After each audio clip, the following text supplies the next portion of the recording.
Sinibingelele-ke sinamukele kwi-Reactive One Stories igama lami uNelo. I'm back again. Hey izinto zenzeka la ngaphandle. Siyaphambana emamoli, omunye le inkinga ziningi. So uma ubona umuntu ebehave ngendlela ungayi-understand, ungawoshisha umjaji ngoba usungazi ukuthi uhamba emcabangweni wakhe kwenzakalani. Abanye kubona be-driver engathi umuntu usekhohliwe, awazi ukuthi uhamba ucabangana ekhanda lakhe. But-ke bafethu le video icaswa baka Ezibet. Cela ni-create ama-account enu, nithola ama-free voucher, niyenza ama-deposits. It's very important ukuthi ni-deposit afethu, singa-create kuphela ngoba ngeke wathola wonke ama-benefits. And kule nyanga le oyedwa wenu ozo-create a deposit esebenzisa u-Love50 uzozwinela u10,000 rand cash. So if I got deposit, make sure to deposit a minimum of 50 rand. Afethu 10,000 rand cash azawukhipha ebank lakhe. So ngiyakubingelela, ngiyakwamukela kwi-Reactive One Stories. Uyaphila? Ngiyaphila, unjani bhuti? Ngiyaphila kakhulu. Sibonga nje ukuthi usendele i-email, wayishare nenamba yakho kwabalula futhi thina ukuthi kufonele sikwazi ukuthi si-arrange njengoba sisikhona namhlanje la. Abanye bayasenda ama-email angayibhali inamba yakhe. Umphendula nge-email thathe 2 weeks ukuthi aphendule kuwena. So inkinga yakho ikhuluma kwenzeke kabili. Umalume wakho istepfather sakho. Yebo kunjalo. Iya-confuse-ke ngizoyibeka kanjani. Ngicela nje siqale eqaleni ukuthi kahle kahle iqalephi le ndaba le. Ngiyabonga nje okokuqala ukuthi i-email yami nikwazile ukuyithola, ngikhetha ngalithola leli thuba ukuze ngikwazi ukuthi ngikhulume istory sami esesingihlukumeza iminyaka singidla ngaphakathi. Okay, shothi mina ngumuntu okhulele emakhaya ekhakoma. Emakhaya nje kaHlabisa ngihlala nesalukwazi okugogo ozala uma. Ngenxa yesimo kuma kwadinga ukuthi ahamba edolobheni eGoli eyofuna amatoho ayosebenza khona. So kwaphoqela ukuthi ngihlale ekhaya ngifunde ema-primary nesalukwazi. Ngingahlali ke ngedwa ezumzukulu, bekhona nabanye abazukulu kodwa ke bazukulu mina ngase ngithe ukukhula. Shothi kuso loso simo kukhona nomalume omfabo kama omdala kodwa kunoma. So bekumuntu nje alright obuyayishayeleka inkamba ikaFaro kodwa into nje shothi ayisijwayelekile ekhaya nathi sasimjabulela njengomalume wethu athi noma efika siphathele nje izinto ezimnanjani ezazisijabulisa njengeingane. Kwahamba ayikwanezinto eziqala ukushintsha. Ikakhulukazi ngizothi kumina ngoba laba abanye abazukulu bekuyingane zabafana. Esethi mhlambe abe nokungibiza mhlambe athi angize endlini yakhe le yangaphandle abehlala kuyona anginikeze oswidi mhlambe nje athi mhlambe angazi ngizobeka kanjani mhlambe ngithi kummassage inyawo mhlambe athi ukhathele uphuma ematohweni nginganaki-ke ngoba umalume wami. Ilanga lokuqala nje la ngithusa kakhulu-ke la ngaqala ukubona khona isimo ukuthi khona into engahambi kahle. Uma engibiza aqala ukungithinta ngingane phela ngiqale ngithule nje ngithobela umthetho nami uvela uwome nje ungazi ukuthi uzo-reacta kanjani ngaleso sikhathi ngisayingane. Shothi kwafika ekutheni aze angidlwengule akhumule impahla zami athi kodwa ukwenza lokho ngoba mina ungikhonzile kuzo zonke ingane zasekhaya abazukulu ezikhona futhi ngingatsheli umuntu. Uma ebuye ematohweni imina ngizothola zonke izinto ezimnandi ukudlula laba abanye. Kwakuyisimo esingesona sihle esingesihle kakhulu ngoba ngake nje ngaba nesikhathi sokuthi kungavumi ukuthi ngihlale nabanye njengoba sasiyingane ezidlala ndawonye. Sengiba nalokho nje ukuthi mhlambe sebeyibonile noma bayayazi lento eyenzeka kumina noma ngingakaze ngixoxe. Shothi ubehamba ke ematohweni ahamba buye ikakhulukazi uma ephuzile lento ibiyenzeka kakhulu mangade ephuzile. Aphuze useyongibiza angibizele endlini yakhe kube into kanjalo alokho eqhubeke ephindelele yenza lento. Ngifisa ukukhuluma nesalukwazi ugogo kodwa ngiyasaba ngoba naye umeke awaphuza uzothi umuke wayikhuluma nomuntu lento lezinto oyitholayo la kumina ngeke usayithola. So nami njengomngane ke ngasaba ke ngihlonipha umalume. Ayikwazi kwafika isikhathi sokuthi ngiyakhula lento iyaqhubeka igameko nje eziningi impela zenzeka. Ngiye high school ngiqede sengibona ukuthi ngihlukumezeke kakhulu ngikhulume nesalukwazi gogo ngicela uma ngiqeda la ukufunda umatric ke ngiye edolobheni kuma ngiyohlala noma ngikwazi ukuthi mhlambe angizamela ukuthi ngiye university noma ngithole nje nami ukuzama impilo amatoho khona la ekhona eGoli. Ugogo angabi nankinga ke kodwa le ndaba ngangakaze ngimtshele yimina nje kuphela ngase sengishintshile nendlela nje ibehavior sishintshile even ekhaya nakwabanye kodwa ke isemakhaya izinto enjalo ayinakeki futhi ziyafihlwa. Ke kukushaya isikhathi sokuthi ngiyaqeda umatric sengiyahamba ke ngicela umama sengizoza ngizohlala nawe akujabuleleke lokho njengengane yakhe yentombazane. Yimi nemthwalo yami sengiye eGoli ngiyohlala noma la ihlala khona. Mangifika uhlezi emafletini nje iflat elitheni elingabizi kodwa nje nayo uyipatanisela impilo. Into ayingakaze asitshele yona ukuthi kunomuntu ahlekisana naye ahlala naye la thina sasazi nje ekhaya emakhaya ukuthi uhleli yedwa. Mangifika usiyangibekela isimo kunomuntu ahlala naye azwana naye okusho ukuthi stepfather lo muntu kumina. Ke ngingabi nankinga phela ke naye kube ukuthi ke usengithatha njengengane ke yakhe nje iqhubeka impilo. Kwahamba uma ngabe ematohweni esebenza ama-restaurant kuphunywa ebusuku ke ama-restaurant kwesinye isikhathi ama-shift ngisale ke nalo stepfather sengikhulakhulile nami sengihlakaniphile phela sengilungela ukuya university. Shothi kwenzeka isigameko esifanayo ke nesigameko esenzeka kumalume esingesihleke ngoba lapho bese ngikhulile sengiunderstand ukuthi wenzani lo muntu. Kwabuya ke yonke lento ebiyenzeka kumina ngisakhula. So ubeyiphinda phinda. Into ebingihlukumeza kakhulu ukuthi ngifisa ukutshela umama ke manje ukuthi nasi isimo sengibhekene naso ke futhi la.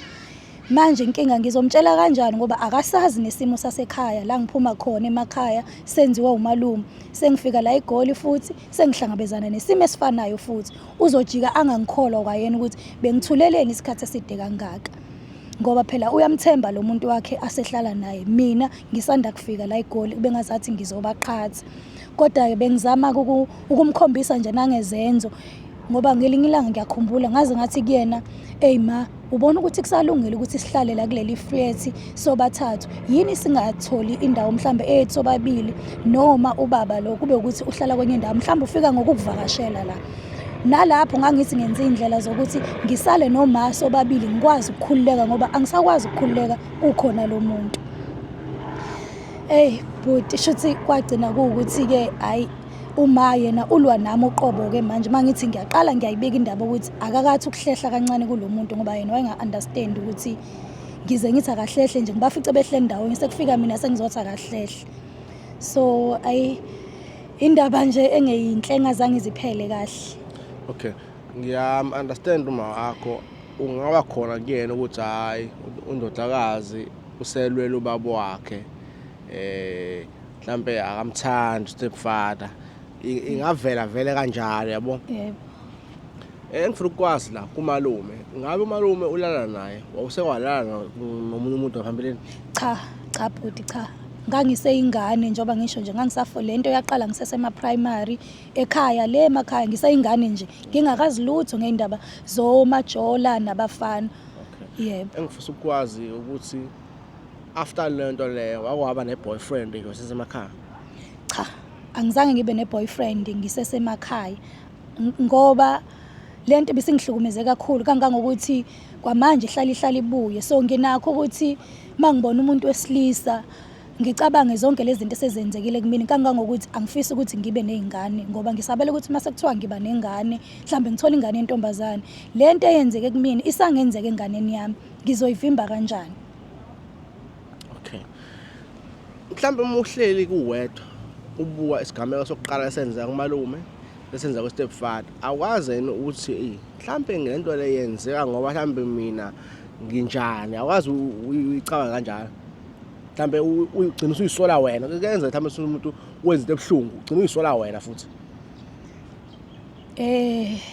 Ngisasemakhaya ngisayingane ngoba ingqondo isuke ingakathathi kahle umsase primary cha kwangakaze kufike kodwa kuthe sengiza kuma sengisegoli ngoba bese ngihlakaniphile sengazi ukuthi kwenzakalani kwangifikela lokho kwangifikela impela ukuthi hayi mhlambe mina khona lento engiyenzayo nami mhlambe ukumheha noma ukumsondeza eduze pakethi mangithi ngiyazibuka angiyiboni leyo nto ukuthi yini ngoba angisiye nomuntu kophuzayo bathi mhlambe umuphuza mhlambe athi asihlale isiphuze cha angithinti nokuthinta so ukuthi nje into mhlambe yena yamfikela oyidemoni angeke ngikwazi ukulichaza.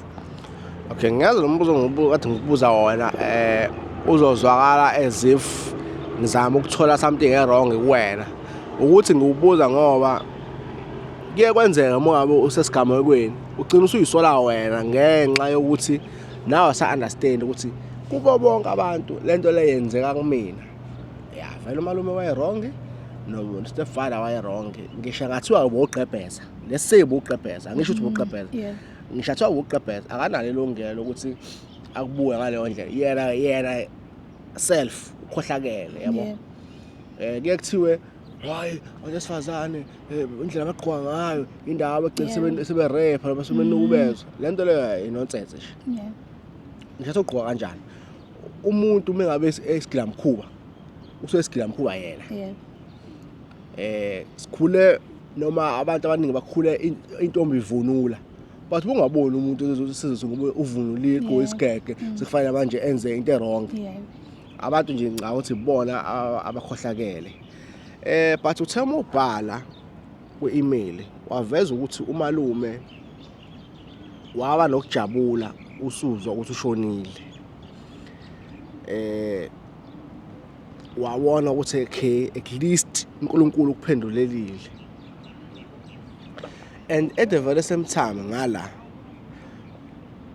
ubaba omncane nomstepfather sigulela ukufa kodwa futhi uyafisa ukuthi sikusize utshela uma wakhe iqiniso alazi iqiniso ukuthi lo muntu lo ubenzana empilweni yakho ngaphandle kokuthi sisazise uma wakho yini enye oyifisayo nje ukuthi mhlawumbe sakusize ngayo hey engingakusho ukuthi ngingacela usizo mhlambe mangathola indlela yokuthi angazi bathi i-counseling yokubhodla ukhiphe yonke into engaphakathi ngicabanga ukuthi kwasona lesi siqalo kodwa bengakujabulela nje mhlambe ukuthi iqhubekele phambili mhlambe nami ngakwazi ukuthi le ndaba yami ngidlulisele nakwabanye ngeindlela eziningi sikwazi ukuthi sabantu besifazane siqaphele izinto ezincane ama signs amancane ukuthi no into ethile kumele ungayivumeli noma ngabe kuthiwa umuntu wakini ekhaya ungamthembi ngalo ndlela ikakhulukazi wesilisa ngoba lokho kungalidela kwezinye izinto. Okay, ngifuna uyibeke ecathulweni zama wakho usemakhaya wena nogogo umzali oright oqotho wawubona ukuthi kwakufanele uma wakho ahlale time to time akuchecke ukuthi usa right yini if wawumzali wena njengamanje considering le experience onayo ubuthi kuhle ukuthi la ukhona ingane yakho uhlala uyicheck uyibuza ukuthi ihamba kanjani ngabe i right yini if uma wakho ekwenzile lokho wawuyakwazi ukukhuluma naye. Yebo ngisho kanjalo ukuthi ukube waye umuntu mhlambe okunokufika avakashe ngoba noma isalikwazi sibuze ukuthi hawu sibani kade sakugcina ekhaya hayi ngiyazama impilo eGoli kukude phela eGoli ngiza lapha ekhaya ngikwazi ukuthi ngafika ngaso sonke isikhathi kodwa kube kuthiwa lokho wayekuzama noma ekwenza mhlambe kwakuzoba nomehluko yayizoba khona indlela umzali uyayazi ingane yakhe ngikholwa yilokho noma kuthiwa wayifika nje ekhaya mhlambe wayengabona ngama signs ezingane yentombazane mhlambe nokuthi sengishintshile indlela engiyiyona kube lula nokuthi nami ke ngiyikhuluma indaba kuyena kodwa naye enhlizweni yami nginakho ukumblame ukuthi wangenzela phansi njengomzali. Lento ngisho ngoba kunomuntu for example uma wakho bomuhinta kancane yena ayithathe ngokulwa ukuthi wena wayifela enhlani nobabili ekubeni umfice ehle nesuka lakhe kwesinye isikhathi bazali nani bazali ya ingane mayisho something ungayibuka iside elilodwa uzama ukubuka ngayo yonke ama-angle ukuze usithole isembululo siyisona ngoba umunye umuntu uyokutshela into ungayinaki kanti iyamudla ngaphakathi agcina umunye ayibulala.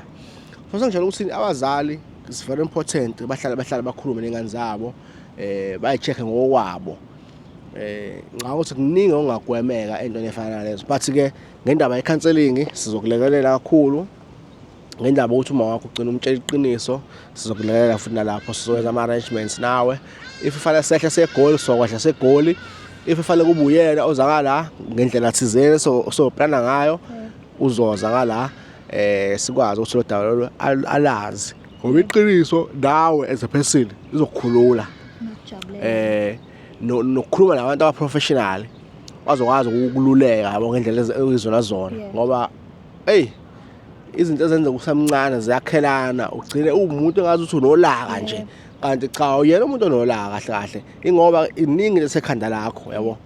So it's very important ukukhuluma nabanye abantu mhlawumbe nakho lokuthi sikhulume kanje ngaphandle kokujaja nani kuyakwenza ube nokuyithemba ukuthi lento ngisakwazi ukuyikhuluma nabantu aba-professional. So sesivala nje ngiyafisa abantu bangathuli if kunezinto ezibadlayo bangathuli bakhulume. Ungakhuluma nothisha wakho uma uyingane, ungakhuluma ne-social worker, ungakhuluma nomuntu owamakhelwane omthembayo. Abantu abathembakile ukuthi umtshela into usehamba yonkupimpa ngale noma usiyakuhleka usuyinhlekisa. So kakhulukazi othisha nje ungakhuluma nawo, ungakhuluma namaphoyisa. But amaphoyisa siyacela bandla angathathi yonke into engathi afuna ukuyobopha ngoba lesikhuluma nephoyisa seligijima selibopha umalume. Umalume siyakusaba esandlela thizeni wena usugcina ukuthi hayi malume angenza ngalutho uyabona impilo yakho yonke uyohlezi usengcupheni manje ngoba wazi malume kuzoletha kanjani.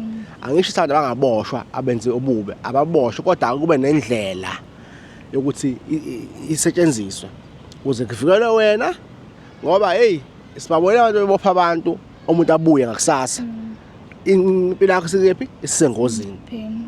So siyacela nje bafethu sibambisane into efana lezi zingenzeki. Abafana lapha bahlonishwe baphathwe kahle soft bathengelwe imbali bathengelwe ama-gift uyabona kube mnandi kube nje bafethu angivale le video ngithi nje see next time stay blessed.